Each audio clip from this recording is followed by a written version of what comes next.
Hello, Taurus.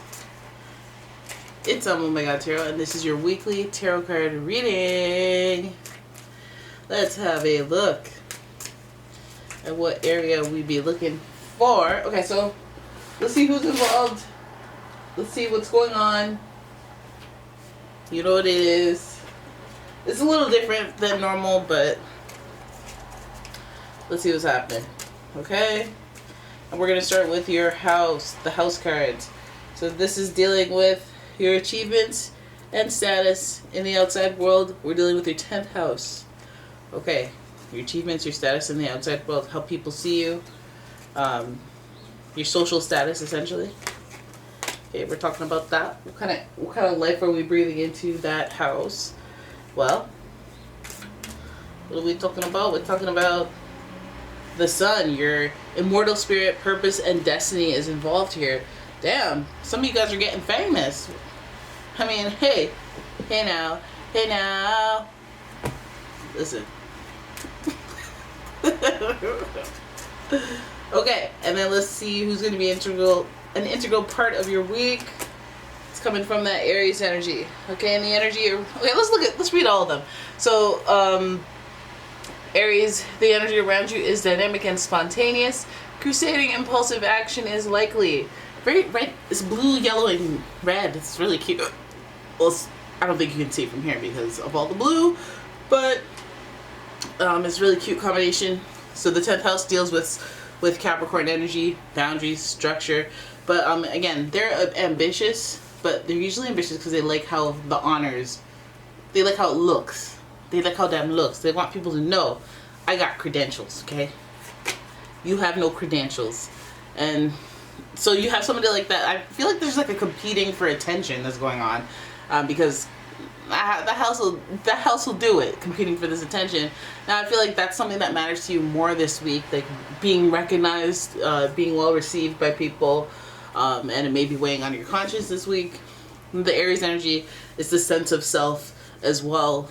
With the sun, it's fiery. It's how you, I don't know if it's like self-consciousness or it's just like I'm putting myself hella first this week, and that's what it is. Okay, but now let's look at the Late Series Tarot and figure out what the hell is going on, because we're dealing with how people perceive. Maybe it matters a little bit more how people perceive you this week, and maybe you're being self-critical, or maybe you're feeling like you deserve more than certain people, and that could be holding yourself in a place of the ego, getting out of control.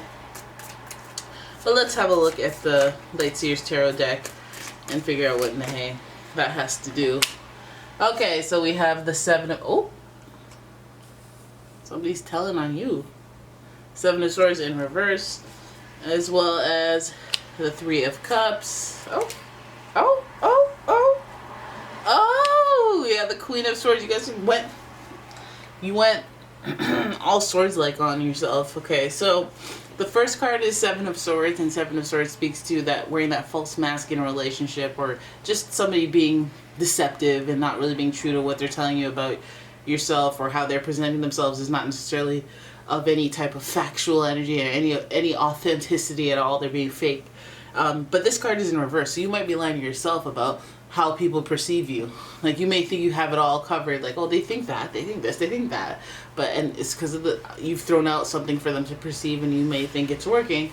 But I feel like this is in reverse to put you on blast and be like, maybe that image that you're putting out, that front that you're putting out, may not be what is perceived or what your idea is. Maybe off from what is perceived about you. We have the 3 of Cups. You have close associates, close allies, people who celebrate you when you win. But I'm wondering if those are the people that somewhat perceive you also in this other light. And this may be a harsh light, because we have the Queen of Swords sandwiching this card of celebration and reunion almost. But like people coming together to celebrate you. I feel like there might be some harsh circumstance around it. Like you have the reals and the fakes, and you're not quite sure who's who. Because the Queen of Swords is very blunt, but also she's very, like, if you impress her, then you know that you're really impressing someone, not based on any fake, phony foolishness, because she doesn't really have the time for that. She really doesn't care. She's no nonsense. She's kind of blunt, and she's about getting her business done. So that Queen of Swords energy is giving us a little bit of that whole no warm feels, but I appreciate you type vibe for being just straight up. But the Seven of Swords is the least straight up thing ever, like being fake. So I feel like this week you're dealing with how people perceive you and people out there trying to sort out people who are celebrating you versus people who are watching to see you fall, watching to criticize you, watching to see what you do. And you could really tell who's who when you celebrate a victory, any type of win, just based on the reaction that you get from the people around you. You could tell who's who through that. But again, as long as you're not lying to yourself, as long as your perception of yourself is authentic and true, and you're not like deluding yourself into believing, no, they think I'm Batman.